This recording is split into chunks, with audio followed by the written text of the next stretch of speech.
So ಇದಾದಾಗ 65 lakh ಮತದಾರರು ಇವತ್ತಿಗೆ ಇದು ಅಕ್ರಮ, ಇವರು ಸರಿ ಇಲ್ಲ, ಇವ್ರು ಈ ಥರದವ್ರು ಇಲ್ಲವೇ ಇಲ್ಲ, ವಲಸೆ ಹೋಗ್ಬಿಟ್ಟಿದ್ದಾರೆ, ರಾಜ್ಯ ಬಿಟ್ಟು ದೇಶ ಬಿಟ್ಬಿಟ್ಟಿದ್ದಾರೆ ಅನ್ನೋದೇ ನಿಜ. ಆದರೆ ಇದೇ 65 ಲಕ್ಷ ಮತದಾರರು ಲೋಕಸಭೆ ಚುನಾವಣೆಯಲ್ಲಿ ಏನು ಮಾಡ್ತಿದ್ರು? ಮಂಜಪ್ಪನವರೇ, ನನಗೆ ತಾಳಮದ್ದಳೆ ಬೇಡ, ನಾನು ಮಾತಾಡ್ತೀನಿ.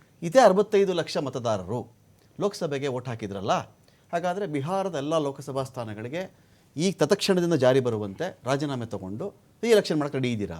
ನೋಡಿ ರಮಾಕಾಂತ್, ಇಲ್ಲಿ ಒಂದು ಇಂಪಾರ್ಟೆಂಟ್ ಪಾಯಿಂಟ್ ಮಿಸ್ ಅದೇ ವೋಟರ್ಸ್ ಅದೇ ಉತ್ತರನೇ ಕೊಡ್ತಾ ಇದ್ದೀನಿ. ಇಂಪಾರ್ಟೆಂಟ್ ಪಾಯಿಂಟ್ ನೀವು ಮಿಸ್ ಮಾಡ್ತಾ ಇದ್ದೀರಾ. ಒಂದು ಬಿಹಾರದಲ್ಲೂ ಅಷ್ಟೇ, ಬೆಂಗಳೂರು ಸೆಂಟ್ರಲ್ಲೂ ಅಷ್ಟೇ. ಬೆಂಗಳೂರು ಸೆಂಟ್ರಲ್ ವೋಟಿಂಗ್ ಪರ್ಸೆಂಟೇಜ್ ಆಗಿದೆ 54%, 46% ವೋಟಿಂಗೇ ಆಗಲಿಲ್ಲ. ಆಯ್ತಲ್ಲ, ಅದೇ ತರ ಬಿಹಾರದಲ್ಲೂ ಅಷ್ಟೇ ಲೋಕಸಭೆ ಅಂತ ಬಂದಾಗ ಐ ಥಿಂಕ್ ಆವರೇಜ್ ಆಗಿ 48%, 50% ಅಷ್ಟೇ. ನೀವು ಹೇಳೋ ಲಾಜಿಕ್ ವರ್ಕೌಟ್ ಆಗಬೇಕು ಅಂದ್ರೆ 100% ಮತದಾನ ಆಗಿರ್ಬೇಕು, ಇವರೆಲ್ಲ ಹಾಕಿರ್ಬೇಕು ಅಂದ್ರೆ ಇವ್ರು ಹಾಕಿದ್ರೆ ಇಲ್ವೋ ಅನ್ನೋದೇ ಗೊತ್ತಿಲ್ವಲ್ಲ. ಕರೆಕ್ಟ್ ಅಲ್ವಾ ನಾನು ಹೇಳ್ತಿರೋದು? ಕರೆಕ್ಟ್ ಅಲ್ವಾ? ಮಹಾದೇವಪುರಕ್ಕೆ ಮತ್ತೆ ವಾಪಸ್ ಬಂದ್ರೆ ನಾನು ಮತ್ತದೇ ಹೇಳ್ತೀನಿ, ಯಾವ ರೀತಿ ಇವೆರಡರಲ್ಲಿ ಯಾವ ಸಾಧ್ಯತೆ ಇದ್ರು ಚುನಾವಣೆಗೆ ನೆಟ್ಟಿ ಕೆಲಸ ಮಾಡಿಲ್ಲ ಅಂತಾನೆ ಅರ್ಥ ಮೋಹನ್. ಅದಕ್ಕೆ ತಾನೇ ಆಗೋರು SRI ಮಾಡ್ತಿರೋದು ಇದರಲ್ಲಿ ಬಿಹಾರದಲ್ಲಿ. ಈಗ ಇನ್ನೊಂದು 3 ತಿಂಗಳು ವಿಧಾನಸಭೆ ಚುನಾವಣೆ ಇದ್ದಾಗ ಅದನ್ನ ಕೋರ್ಟ್ ಅಲ್ಲಿ ಅವ್ರು ಹೋಗಿ ಪ್ರಶ್ನೆ ಮಾಡಿದಾಗ ಕೋರ್ಟ್ ಅದು ಸರಿಯೋ ತಪ್ಪಂತ ಹೇಳಿದೆ. ನಾನು ಅದ್ರ ಬಗ್ಗೆ ಮಾತಾಡ್ತಾನೆ ಇಲ್ಲ. ತಿರ್ಗಿ ಅವ್ರು ಹೇಳಿದ್ರು 10 ಡಾಕ್ಯುಮೆಂಟ್ ಕೊಡಿ ಅಂತ. ಎಲೆಕ್ಷನ್ ಕಮಿಷನ್ ಬಗ್ಗೆ ಬಿಜೆಪಿಗೆ ಸಣ್ಣ ಅನುಮಾನ ಯಾವುದೇ ಕಾರಣಕ್ಕೂ ಬಂದಿಲ್ಲ. ಎಲ್ಲಿಯೂ ನಾವ್ ಇದ್ರೊಳಗೆ ಎಲ್ಲರೂ ಬ್ಲೇಮ್ ಮಾಡೋದು ನೋಡಿದಿರಾ? EVM ಆಗ್ಬೋದು, ಎಲೆಕ್ಷನ್ ಕಮಿಷನ್ ಆಗ್ಬೋದು, ಎಲ್ಲರೂ ಬ್ಲೇಮ್ ಮಾಡೋದು ನೋಡಿದಿವ ನಾವು ಪ್ರಜಾಪ್ರಭುತ್ವಕ್ಕೆ, ಸಂವಿಧಾನಕ್ಕೆ ರೆಸ್ಪೆಕ್ಟ್ ಕೊಟ್ಟು ಅದು ಒಂದು ಸಪರೇಟ್ ಬಾಡಿ. ಡ್ರೈವಿಂಗ್ ಸೀಟ್ ಅಲ್ಲಿ ಕಂಪ್ಲೇಂಟ್ ಮಾಡ್ತಾ ಇಲ್ಲ, ಡ್ರೈವಿಂಗ್ ಸೀಟ್ ಅಲ್ಲಿ ಕಂಪ್ಲೇಂಟ್ ಮಾಡ್ತಾ ಇಲ್ಲ. ಯಾವ ಡ್ರೈವಿಂಗ್ ಸೀಟ್ ಅಲ್ಲಿ ಇದ್ರೆ ನೀವು ಅಧಿಕಾರ 2023 ಕರ್ನಾಟಕ ಸೋತ್ವಲ್ಲ, ತಿರ್ಗಾ ತೆಲಂಗಾಣದಲ್ಲಿ ಸೋತ್ವಲ್ಲ, ನಾವು ಕಾಂಗ್ರೆಸ್ ಗೆಲ್ತಲ್ಲ. ತಿರ್ಗಾ 2014 ಆದ್ಮೇಲೆ ರಾಜಸ್ಥಾನದಲ್ಲಿ ಒಂದ್ಸಲಿ ಇವರು ಅಧಿಕಾರಕ್ಕೆ ಬಂದ್ರು, ಮಧ್ಯಪ್ರದೇಶದಲ್ಲಿ ಒಂದ್ಸಲಿ ಗೆದ್ದಿದ್ರು, ಪಶ್ಚಿಮ ಬಂಗಾಳದಲ್ಲಿ ಮಮತಾ ಬ್ಯಾನರ್ಜಿ ಗೆದ್ಕೊಂಡ್ ಬರ್ತಾ ಇದಾರೆ. ಯಾಕೆ ಆಮ್ ಆದ್ಮಿ ಪಾರ್ಟಿ 2011ರಿಂದ 24ವರೆಗೂ ಇರಲ್ಲ, 13 ವರ್ಷ. ಸೊ ಇದೇನ್ ರಾಹುಲ್ ಗಾಂಧಿ ಎಕ್ಸ್ಪೋಸ್ ಮಾಡ್ತಾ ಇದಾರೋ ಅದು ನೀವು ಮಾಡಲ್ಲ. ಈಗ ರಾಹುಲ್ ಗಾಂಧಿ ಎಕ್ಸ್ಪೋಸ್ ಮಾಡ್ತಾ ಇಲ್ಲ. 136 ಸೀಟ್ಗೆ ಚಾಲೆಂಜ್ ಮಾಡ್ಬಿಡಿ ಮೋಹನ್, ನಿಮ್ದು ನಾವು ವಿಚಾರ್ತೀವಿ ಕಂಡ್ರಯ್ಯ, ನೀವೇ ಗೆದ್ರಿ ಅಂತ ಹೇಳಿ ಮಾಡಿ. ನಾನ್ ಚಾಲೆಂಜ್ ಮಾಡೋದ್ ಬಿಟ್ಬಿಡಿ. ಅಲ್ಲ, ಈಗ ನಾನ್ ಚಾಲೆಂಜ್ ಮಾಡೋದ್ ಬಿಟ್ಬಿಡಿ. CM ಇಬ್ರಾಹಿಂ ಹೇಳಿದಾರೆ ಗೊತ್ತಾ, ಸಿದ್ದರಾಮಯ್ಯ ಅವರು ಗೆಲ್ಸೋದಕ್ಕೋಸ್ಕರ 3000 ವೋಟ್ ಖರೀದಿ ಮಾಡಿದ್ವಿ ನಾವು ಅಂತ ಹೇಳ್ಬಿಟ್ಟು ಅದನ್ನ ಚಾಲೆಂಜ್ ಮಾಡ್ಲಿ ಕಾಂಗ್ರೆಸ್ ಅವರು ಫಸ್ಟ್, ಆಮೇಲೆ ನಾವು ಮಾಡೋಣ. ಅವ್ರ ಮಾತು ಇಬ್ರಾಹಿಂ ಮಾತು, ಅವರು ಅವ್ರ ಹಾಸ್ಯ, ಅವ್ರ ಮಾತು ಯಾವಾಗ ಧೈರ್ಯ ಇದ್ರೆ ಅವ್ರು ಕೇಳ್ಕೊಂಡು ಅವ್ರನ್ನ ಇವರಲ್ಲಿ ಎತ್ನಾಳ್ರನ್ನ ತಗೊಳ್ಳಲ್ಲ, ಎತ್ನಾಳ್ರನ್ನ ಕನ್ಸಿಡರ್ ಮಾಡಿ, ಇವ್ರು ಎತ್ನಾಳ್ರ ಕನ್ಸಿಡರ್ ಮಾಡಿ, ಇವ್ರನ್ನ ಕನ್ಸಿಡರ್ ಮಾಡಲ್ಲ. ನಮ್ಗೆ ಅಗತ್ಯನೂ ಇಲ್ಲ. ಆಮೇಲೆ ನೋಡ್ರಿ, ಈ ಚುನಾವಣಾ ಪ್ರಕ್ರಿಯೆಗಳು ಪಾರದರ್ಶಕವಾಗಿರ್ಬೋದು. ಇವರು ಚುನಾವಣೆಗೆ ಮುಂಚೆ 2014 ಮುಂಚೆ ಇವ್ರಿಗೆ ಇವಿ ಮೇಲೆ ನಂಬಿಕೆ ಇರಲ್ಲ. ಪುಸ್ತಕ ಕೂಡ ಬರ್ಬಿಟ್ಟಿದ್ರು ಬಿಜೆಪಿ ಅವರು, ಅಫಿಷಿಯಲ್ ಸ್ಪಾನ್ಸರ್ ಮಾಡಿ, ಹೌ ಟು ಯಾಕ್ EVM ಅಂತ. ಹೆಸರು ಹೇಳ್ರಿ. GVN ರಾವ್, ನಿಮ್ಮ ಯಾರು GVN Rao? National spokes person. ಯಾವ ನ್ಯಾಷನಲ್ ಸ್ಪೋಕ್ಸ್ ಪರ್ಸನ್? ಯಾರು GVN ರಾವ್ ರೀ? ಏನೋ ಹೇಳ್ತಾರಲ್ಲ ಅವರು. ನಾನು ನಿಮ್ಗೆ ಗೊತ್ತಿಲ್ಲ. ನಾನು ಅಲ್ಲ, ರಾಹುಲ್ ಗಾಂಧಿ ಏನೋ ಸುಳ್ಳು ಹೇಳ್ತಾರೆ, ನೀವ್ ಹೇಳ್ಬೇಡಿ ನಟರಾಜ್ ಅವರೇ. ಗೊತ್ತಿಲ್ಲ, ನಾನೇ ಮಾಡಕ್ಕಾಗಲ್ಲ. ಗೊತ್ತಿಲ್ಲ ತಿಳ್ಕೊಳ್ರಿ ಓಲಿ. ಈಗ ನಾನು ಆನ್ಲೈನ್ ಮತ್ತೆ ರಾಹುಲ್ ಗಾಂಧಿ ಸುಳ್ಳು ಹೇಳ್ತಾರೆ, ನೀವ್ ಹೇಳ್ಬೇಡಿ. ಇನ್ನೊಂದ್ಸಲಿ ರಿಪೀಟ್ ಮಾಡ್ತೀನಿ. ನಿಮ್ಮ ರಾಷ್ಟ್ರೀಯ ವಕ್ತಾರರಾದ ಮಿಸ್ಟರ್ ರಾವ್ ಅನ್ನೋರು ಪುಸ್ತಕನೇ ಬರೆದ ರಾವ್ ಅನ್ನೋರು ಈ ದೇಶದ ಸುಮಾರು ಜನ ಇದ್ದಾರೆ. ನಿಮ್ ವಕ್ತಾರ ನಾನು ಹೇಳ್ತಾ ಇದ್ದೀನಲ್ರಿ. ಈಗ ನೀವ್ ಹಂಗಂದ್ರೆ ಹೆಂಗೆ? ನಾನು ಅಂಕಿಅಂಶ ಹೇಳಿದ್ರು ಸತ್ಯ ಹೇಳಿದ್ರು ಕೇಳಿಸ್ಕೋಬೇಕು, ಧೈರ್ಯ ಬೇಕು. ಹಂಗೆ ಅವ್ರಿಗೆ ಅಪನಂಬಿಕೆ ಇತ್ತು. ಇವಾಗ ನೀವ್ ಹೇಳ್ದಂಗೆ ಅಧಿಕಾರದಲ್ಲಿದ್ದಾರೆ, ಈಗ ಅವ್ರಿಗೆ ಪೂರಕವಾಗಿದೆ ಎಲ್ಲ. ಚುನಾವಣಾ ಆಯೋಗ ಅವ್ರು ಹೇಳ್ದಂಗೆ ಕೇಳುತ್ತೆ, ಹೆಂಗೆ ಬೇಕಾದ್ರೂ ಮ್ಯಾನಿಪುಲೇಷನ್ ಮಾಡಿ ಎಲೆಕ್ಷನ್ ಗೆಲ್ತಾ ಇದ್ದಾರೆ. ಸೊ ಹಂಗಾಗಿ ಅವ್ರಿಗೆ ಯಾವ ತಕರಾರಿಲ್ಲ. ಅವ್ರ ತಕರಾರಿದ್ರೆ ತೈಲಿ 136 ಹೆಂಗಿದ್ರಿ ಏನಿಲ್ಲ. ನಮ್ಗೆ ಚುನಾವಣಾ ಆಯೋಗ, ಕೇಂದ್ರ ಸರ್ಕಾರ ಇದೆ, ಚುನಾವಣಾ ಆಯೋಗವನ್ನ ಸರಿ ಮಾಡ್ಲಿ. ಮತದಾರರು ಯಾರೋ ಒಬ್ಬ ಅರ್ಹ ಮತದಾರರು ಕೂಡ ಹೊರ ಪಟ್ಟಿಯಿಂದ ಹೊರಗುಳಿಬಾರದು, ಯಾರು ಮತ್ತೆ ಡೂಪ್ಲಿಕೇಶನ್ ಆಗಬಾರದು. ಇಲ್ಲೂ ಮತ ಇಟ್ಕೊಂಡು ಲಕ್ನೋದಲ್ಲೂ ಮತ ಚೆಕ್ ಮಾಡಿದ್ರೆ ನಿಮ್ಗೆ ಬೇಜಾರಿಲ್ಲ, ಖಂಡಿತ ಮಾಡ್ಲಿ ರೀ. ಅದೇ ಬೇಕಾದ್ರು ನ್ಯಾಯ ಸಮ್ಮತ ಅಂದ್ರೆ ಅದೇನೆ. ಬಿಜೆಪಿ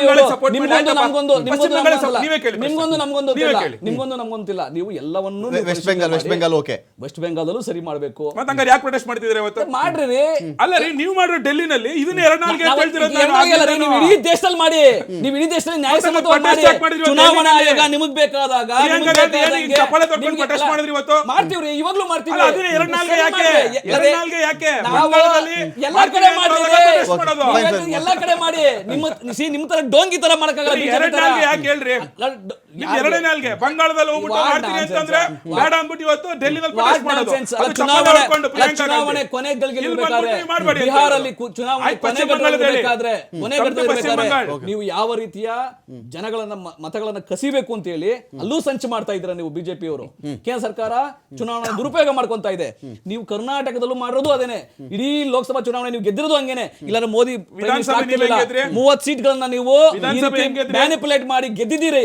ಎಲ್ಲ ನಿಮ್ದೇ ವಿಧಾನಸಭೆ ಚುನಾವಣಾ ಎಷ್ಟು ಆಯೋಗ ರೀ, ಮಾಡಿದ್ರಿ? ನಿಮ್ ಕೈದಲ್ಲಿದೆ ಚುನಾವಣಾ ಆಯೋಗ. ನಿಮ್ಮವರೇ, ನಾನು ಎಲ್ಲ ಇಡೀ BBMP ದೇಶದಲ್ಲಿ, BBMP ಇಡೀ ಕಮಿಷನರ್ ದೇಶದಲ್ಲಿ ನಿಮ್ಗೆ, ಡಿಸ್ಟ್ರಿಕ್ಟ್ ಕಲೆಕ್ಟರ್ಗಳು ಎಲ್ಲ ಅದು ನಿಮ್ಮವರೇ ತಾನೇ? ಎಲ್ಲರನ್ನೂ ಉಪಯೋಗಿಸ್ಕೊಂತಾರೆ. ನಿಮ್ಮವರೇ ತಾನೇ ಯೂಸ್ ಅಧಿಕಾರಿಗಳು ಮಾಡ್ಕೊಳ್ಳೋದು? ನೋಡ್ರಿ, ನಿಯಮ ಮೂರು ಮಾಡೋದು ಚುನಾವಣೆ ಹೆಂಗಿದ್ರಿ? ಚುನಾವಣಾ ಚನ್ನಪಟ್ಟಣ ಆಯೋಗ ಹೆಂಗ್ ಸಂಸ್ಥೆ. ಗೆದ್ರಿ? ಗುರು ಅವ್ರನ್ನ ಚನ್ನಪಟ್ಟಣ ಹೆಂಗಿದ್ರಿ ಅವ್ರ ನೀವು? ರಾಜ್ಯ ತಗೊಂತಾರೆ. ಹಾವೇರಿ ಹೆಂಗಿದ್ರಿ ನೀವು? ನೀವ್ ಹೇಳಿದ್ರಿ ಚುನಾವಣಾ ಆಯೋಗ ಹೇಳ್ರಿ ನೀವು. ನಿಮ್ಮ ಹತ್ರ ಅಧಿಕಾರಿಗಳು ನೀವ್ ಹೇಳಿ. ನೀವ್ ಯಾಕೆ ಚುನಾವಣಾ ಇವ್ರು ಆಯೋಗದ ಗೆದ್ದ ಕಡೆ- ಬರ್ತಾ ಇದ್ದೀರಾ ನೀವು? ಇವ್ರು ಗೆದ್ದ ಕಡೆ ಚುನಾವಣಾ ಚುನಾವಣಾ ಆಯೋಗ ಆಯೋಗ ಸೂಪರ್ ಆಗಿ ಬೆಂಬಲಿಗೆ ಕೆಲಸ ನೀವು ಬರಬೇಡಿ ಮಾಡಿದೆ. ನೀವು. ಇವ್ರು ಸೋತ್ ಕಡೆ ನೀವು ಚುನಾವಣಾ ಆಯೋಗ ಕೆಲಸ ಪ್ರಾಮಾಣಿಕರಾಗಿದ್ರೆ ಮಾಡಿಲ್ಲ. ಬಿಜೆಪಿಗರು ಚುನಾವಣಾ ಆಯೋಗ ಸುಳ್ಳು ಬೆಂಬಲಿಗೆ ಬರಬಾರ್ದು. ಸುಮ್ನೆ ಇರಕ್ಕೆ ಹೇಳಿ ಅವ್ರಿಗೆ. ನೀವು ಪ್ರಾಮಾಣಿಕರಾಗಿದ್ರೆ ನೀವು ಕಂಪ್ಲೇಂಟ್ ಬೆಂಬಲಿಗೆ ಕೊಡ್ರಿ. ಬರಬಾರ್ದು. ನೀವು ಕಳ್ಳರಿದ್ದೀರಿ ನೀವು. ತಾಕತ್ತಿದ್ರೆ ಅಧಿಕಾರ ಕಂಪ್ಲೇಂಟ್ ಬೆಂಬಲಿಗೆ ಕೊಡ್ರಿ. ಮಾಡ್ರಿ. ನೀವು beneficiaries ಕಳ್ಳ ಯಾರು ಅಂತ ಅವ್ರು ಬಿಜೆಪಿ decide ಮಾಡ್ಲಿ. ಬೆನಿಫಿಷಿಯರ್ಸ್.